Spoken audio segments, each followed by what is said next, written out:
Assalamualaikum warahmatullahi wabarakatuh. Perkenalkan, nama saya Asep Purnomo. Di sini saya akan menjelaskan mengenai etika dalam keluarga.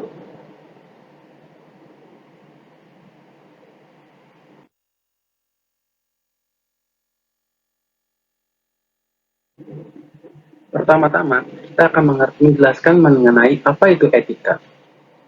Etika secara etimologis berasal dari kata Yunani, yaitu ethos, artinya bentuk tunggal yang berarti tempat tinggal, padang rumput, kebiasaan atau watak, sikap, dan cara berpikir. Dalam KBBI, etika diartikan sebagai ilmu tentang apa yang baik dan apa yang buruk, serta tentang hak dan kewajiban. Menurut Kabartens, etika adalah nilai-nilai dan norma-norma moral yang menjadi pegangan bagi seseorang atau suatu kelompok dalam mengatur tingkah lakunya.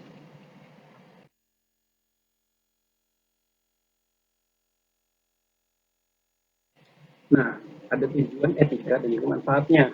Yang pertama, tujuan etika yaitu mendapatkan konsep mengenai penilaian baik buruk manusia sesuai dengan norma-norma yang berlaku. Yang kedua, sebagai orientasi ketika seseorang dihadapkan sesuatu hal yang harus dia putuskan, bertindak, ataupun menilai. Adapun manfaat etika, yang pertama, etika diperlukan pada saat terjadi perubahan atau pergeseran nilai. Ketika masyarakat mengalami masa transisi dari suatu keadaan tertentu, dan kedua, ketika etika dapat membantu untuk menentukan penilaian baik dan buruk perilaku atau tindakan manusia dalam ruang dan waktu tertentu. Yang ketiga, manfaat etika juga mengantarkan manusia untuk menjadi pribadi yang lebih baik.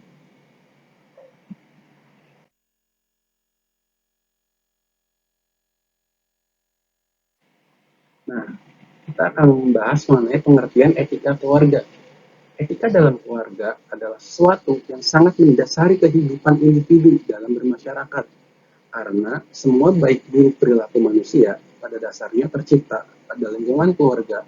Karena seorang individu lahir dan menjalani kehidupan pertama-tama dalam lingkungan keluarga tersebut. Adapun contoh perilaku etika di keluarga.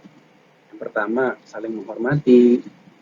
Yang kedua, keterbukaan dan komunikasi. Artinya kita harus terbuka dan berkomunikasi atas apa yang kita inginkan, apa yang tidak kita inginkan. Yang ketiga, penggunaan bahasa. Tentunya dalam berkeluarga atau dalam lingkungan keluarga, gunakanlah bahasa yang baik dan sopan. Nah, selanjutnya ada kesetiaan. Artinya itu, dalam berkeluarga kita setia kepada keluarga kita tersebut. Jangan sampai berkhianat. Yang kelima, tanggung jawab dan keadilan. Yang keenam, empati dan perhatian. Jadi sesama anggota keluarga, kita harus saling memiliki rasa empati dan juga perhatian. Berikut adalah kasus pelanggaran etika dalam keluarga. Mari kita simak video berikut ini. Seorang pemuda di Kecamatan Jawilan, Kabupaten Serang, nekat mencuri uang puluhan juta milik nenek angkatnya. Pelaku mencuri karena didesak untuk menikahi pacarnya.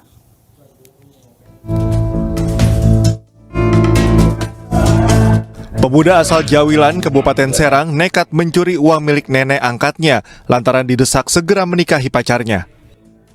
Pemuda berusia 23 tahun ini dilaporkan nenek angkatnya usai kabur mencuri uang neneknya yang disimpan di dalam lemari dan di bawah bantal. Mendapat laporan, unit reskrim Polsek Jawilan langsung mengejar pelaku yang diketahui telah kabur ke wilayah Pandeglang. Dan tak butuh waktu lama, pelaku pun berhasil ditangkap. Memang pelaku mengakui mengambil uang tersebut karena adanya dorongan untuk nikah dengan kekasihnya.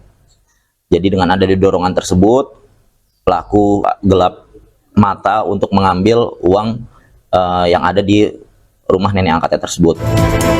Saat dilakukan pemeriksaan, pelaku mengaku mencuri uang sebanyak 21 juta rupiah.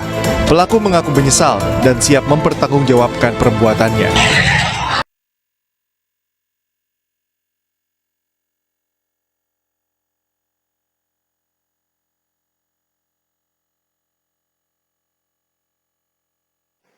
Kira-kira pelanggaran etika apa sih yang terjadi?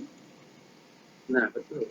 Seorang cucu mencuri uang kakeknya untuk modal menikahi kakasinya. Berdasarkan hukum, tindakan tersebut sudah melanggar hukum dan apabila ingin dipidanakan merupakan hal yang boleh saja dilakukan sang kakek. Karena perlakuan kita di mata hukum sama semuanya. Berdasarkan etika dalam berkeluarga, tindakan mencuri uang orang lain terlebih terhadap keluarga sendiri tentu melanggar etika dalam keluarga, yaitu etika kejujuran dan sopan santun. Kira-kira apa sih penyebab terjadinya pelanggaran tersebut? Yang pertama, komunikasi yang buruk. Artinya, ketidakmampuan anggota keluarga untuk berkomunikasi dengan baik bisa menyebabkan ketidakpahaman, frustasi, dan akhirnya pelanggaran etika. Kurangnya komunikasi yang jujur dan terbuka ini sangat merusak kepercayaan di antara anggota keluarga. Yang kedua, kurangnya keterlibatan. Artinya, ketidakaktifan atau ketidakpartisipasian dalam aktivitas keluarga dapat menciptakan perasaan tidak terhubung dan kurangnya tanggung jawab terhadap etika keluarga. Nah, anggota keluarga yang merasa diabaikan ini mungkin cenderung melanggar norma-norma yang telah ditetapkan. Yang ketiga, kurangnya pendidikan etika. Kurangnya pemahaman tentang prinsip-prinsip etika atau kurangnya pendidikan mengenai nilai-nilai keluarga yang diharapkan bisa menyebabkan anggota keluarga tidak sadar atau mengabaikan norma-norma etika. Nah, yang terakhir, yang keempat, ekonomi dan emosional. Krisis keuangan atau emosional dalam keluarga ini dapat menciptakan tekanan yang luar biasa.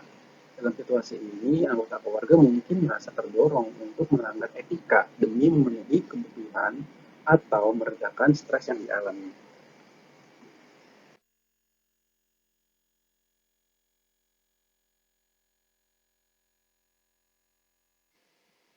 Yang pertama, kesimpulannya adalah masalah yang berkaitan tentang etika memang sebetulnya berbeda-beda penafsirannya karena hakikat etika itu bersifat subjektif. Bisa jadi yang menurut kita adalah suatu tindakan itu melanggar etika, tetapi menurut orang lain justru tidak demikian. Nah, dari contoh kasus tersebut, intinya adalah komunikasi antara setiap anggota keluarga.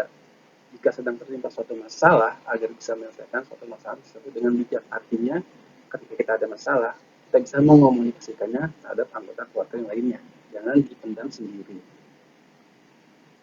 Saran dari saya, belajar dari kasus pelanggaran cucu yang mencuri uang sang kakek, yaitu alangkah bijaknya segala sesuatu yang berhubungan dengan keluarga dapat diselesaikan secara kekeluargaan. Nah, jika sedang mempunyai suatu rencana, alangkah baiknya didiskusikan, jangan sampai kita gelap mata nantinya, kemudian menyesal di hari kemudian.